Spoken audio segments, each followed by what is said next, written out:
Greetings and salutations. It is a beautiful day here 4 miles west of Dry Prong. It is a day of change, hopefully a monumental day, which, as the tractor behind me here has been worked on and is ready to be cranked off. We will try to get some video of it starting and running. It's been a long process. But it is a day of change and a day of hope and excitement. I'm not sure if I am the one to have restored this tractor. It's been refurbished. It looks a lot better than it did to begin with. And I will post pictures of some of the things that we have done to it before and after where possible. The tires are original from when we found it. I'm not going to trade them out. They may be a little cracked, but guess what? They're still usable. We redid the hitch, cleaned it up and put it back on, new bolts. Cleaned out the old ones we reused.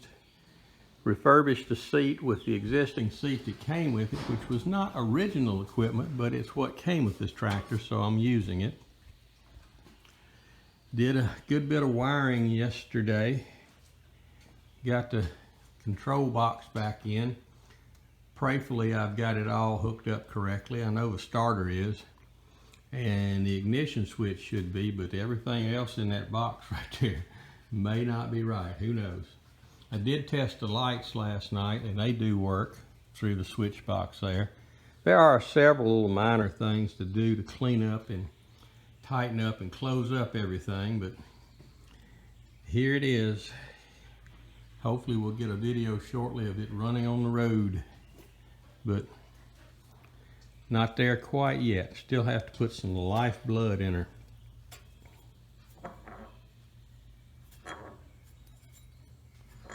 Only about 6 quarts of oil, roughly.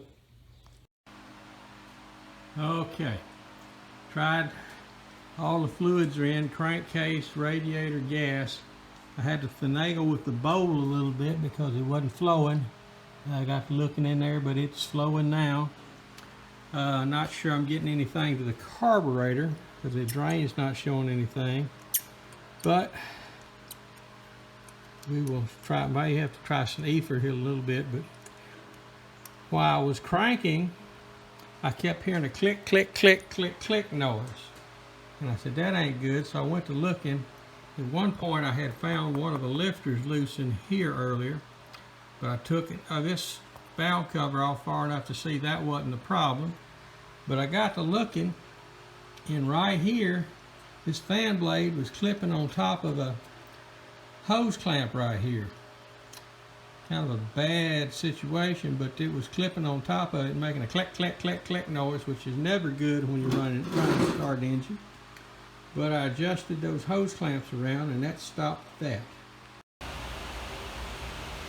Okay, I have recovered from trying to melt the back of the tractor down by cross wiring the rear lamp accidentally and having a direct short, which was smoking the world up with some wires. That's been corrected. Now I move forward and I've got to work on the ignition, which means I think a trip into Tractor Supply in the morning to get some new set of points, a new coil, probably some new spark plug wires, and then we will see. I may have to get a new distributor cap, but not today because they're out of stock at Tractor Supply.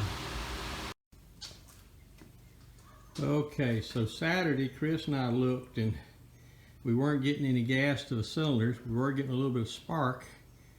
Couldn't figure out what was going on, and Chris took the drain plug out, this little T-handle, and shined a light up in here and said he saw some debris. Okay, that meant I got to take the carburetor back off, and I did find some little fuzzy debris, almost like spider web, but not a lot. The bowl is dry as a bone. I've made sure that aperture is clear and then blew it out again. But what I got an issue with, I got to looking, You know, there's no fuel in this bowl at all. It didn't make it to here. So we got to go back upstream.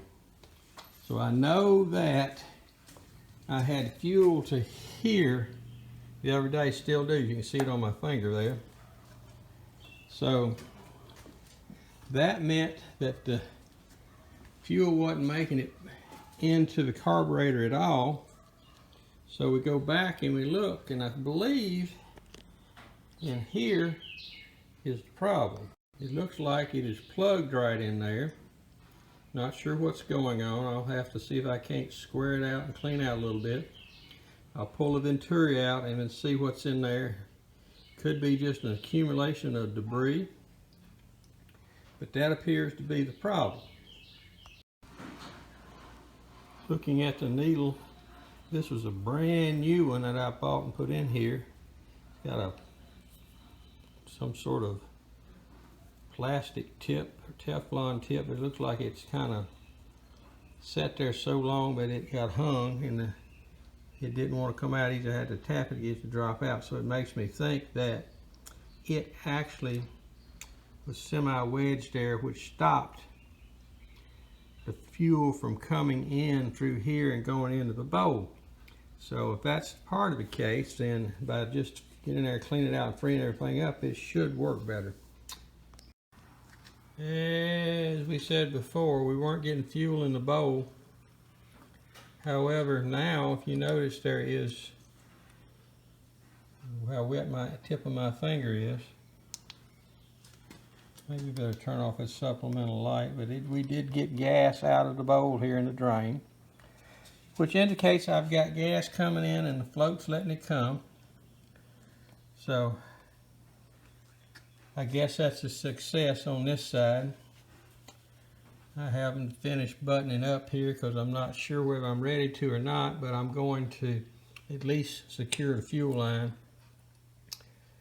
But that's a step in the right direction. It's interesting to find that it was actually the pin in the float that had seized up rather than any debris. So, oh well.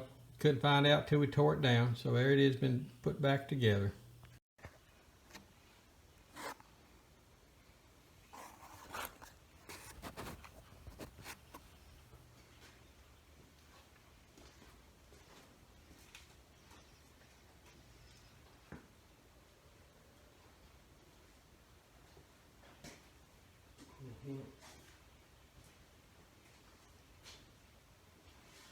Got power.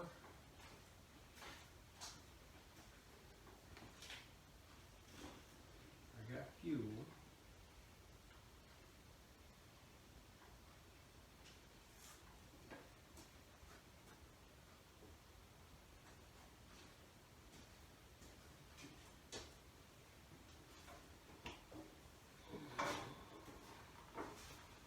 I need to hook the switch box back up, close it up since I don't think the electrical's any problem in it. It's the power switch. Out of gear.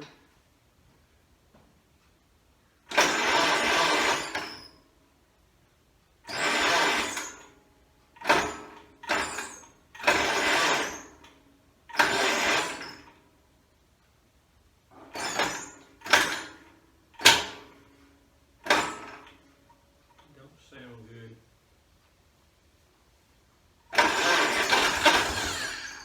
Did I hear a sputter?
she did run.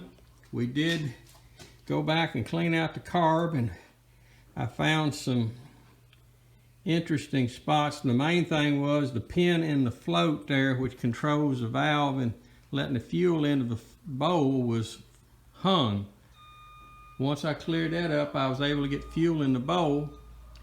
I went around after reassembling that, and I cleaned all my contacts over here for the coil and the distributor inside the points and all. So didn't touch the plugs, put it all together, come back around and got up and fired her off. So I do have a few minor oil leaks. I got one right here in the oil filter area, and I've got another one up here where the oil pressure gauge is at. I'm still going to try to keep that oil pressure gauge. It is a vintage version, even though it is leaking just a hair. But it did run, and I do have video of it running.